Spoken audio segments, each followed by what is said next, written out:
Nous sommes de retour en direct dans cette édition du 8 octobre 2024 de votre émission quotidienne consacrée à l'actualité des marchés financiers. Désormais, comme annoncé, il est l'heure de retrouver Hervé Dupré, son chronocac. Bonjour Hervé. Bonjour Louis-Antoine. Bonjour, merci beaucoup Hervé d'être avec nous ce matin. Hervé Dupré, vous êtes trader pour compte propre depuis plus de 30 ans, près de 30 ans. Hervé, le CAC 40, comme l'ensemble des places financières mondiales, soumis aux évolutions de la géopolitique. Ceci étant, il semble quand même évoluer autour de cette zone des 7500 points. Est-ce qu'il faut quand même, par la force des choses, regarder vers le bas selon vous ? Pas vraiment, c'est pas l'idée de regarder vers le bas.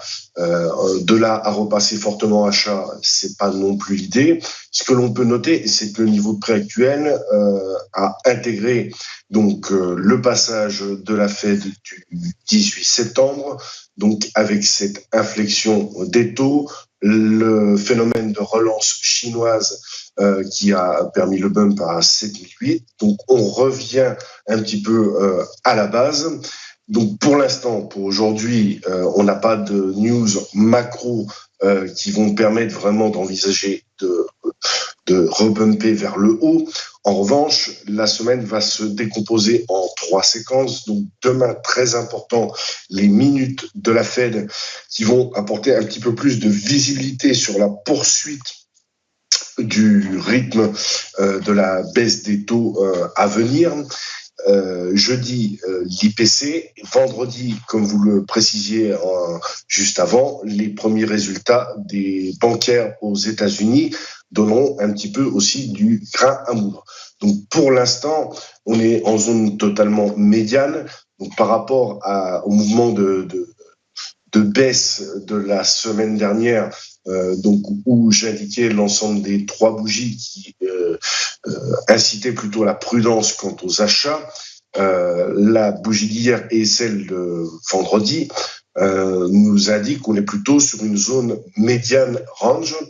Donc l'idée, c'est plutôt d'essayer de défendre le marché dans ces niveaux-là, plutôt que d'envisager une poursuite pour aller breaker les 7350 par exemple.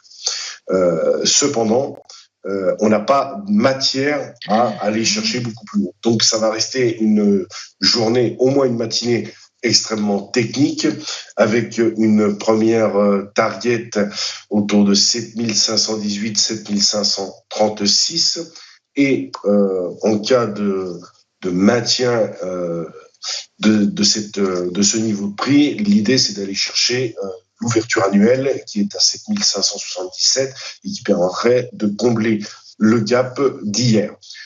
Pour la baisse, on va commencer de sérieusement s'inquiéter, je dirais, sous les 7444, où il reste encore un gap à combler. Donc ça nous donne à peu près le range du jour où on va être soumis à des oscillations intraday avant de trouver un trend de sortie. Plutôt, l'idée, c'est de chercher un achat maintenant, même si on n'est pas sur des zones de prix ultra confortables, ceci en projection de news positives. Mais comme vous le précisiez, ce qui pèse actuellement sur le marché, au-delà du manque de visibilité côté chinois sur les modalités de cette relance annoncée, c'est la géopolitique. Donc, tout ceci est dans un équilibre plutôt neutre, mais avec un biais léger positif sur des écarts relativement faibles intraday avant demain et jeudi. Voilà ce que je peux vous dire. Oui, vous avez entièrement raison, Hervé. Rajoutons que effectivement les marchés manquent de visibilité. Seulement, il y a une échéance qui, elle, est très visible, c'est les élections américaines qui se dérouleront dans moins d'un mois maintenant. Et selon plusieurs sources qui ont analysé en détail les plans, les programmes économiques des 2 candidats, ce sont des programmes qui coûteraient extrêmement cher aux contribuables américains. Du coup, par la force des choses, les marchés commencent à s'inquiéter de nouveau quant à l'évolution du budget américain et du déficit budgétaire. Voilà, donc une nouvelle crainte vient s'ajouter à un environnement déjà assez sclérosé, j'ai l'impression. Effectivement, l'inquiétude est somme toute légitime, mais on reste dans un phénomène de discours. Pour l'instant, ça reste des projections, des anticipations. Ce qui compte, ce sont les faits et la réalité. Donc, pour l'instant, côté géopolitique, on est plutôt dans le bas d'une situation qui peut encore s'empirer. Pour l'instant, pas de solution de perspective. Côté US, on est effectivement dans une année électorale où, pour l'instant, on a beaucoup d'effets d'annonce. La Fed est passée, les relances chinoises, on n'a pas de visibilité. Donc, on a à l'instant T plutôt un cumul d'événements négatifs qui est dans un marché plutôt neutre. Donc, une sortie positive sur des news positives est à plutôt envisager pour viser non pas 9000 sur le CAC, mais déjà un retour pour combler les quelques gaps que nous avons et repasser sur une année positive, c'est-à-dire au-delà de 7577.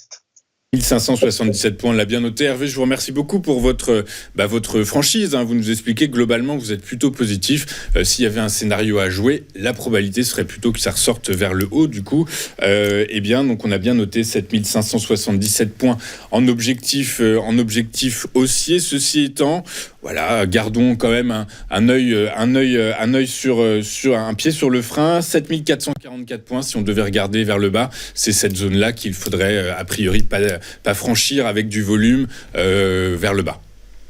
Exactement. Et très bien résumé. Merci beaucoup Hervé d'avoir été avec nous ce matin, de nous avoir éclairé quant à l'évolution de ce que pourrait être l'indice phare parisien. Vous êtes trader pour compte propre depuis 1995 avec nous tous les mardis matins pour décortiquer les évolutions du CAC 40 et nous confier des objectifs. Je vous remercie beaucoup. On marque une courte page de publicité de notre côté et juste après nous retrouverons le fantastique Mathieu Driol et ses Market Movers. À tout de suite sur TV Finance.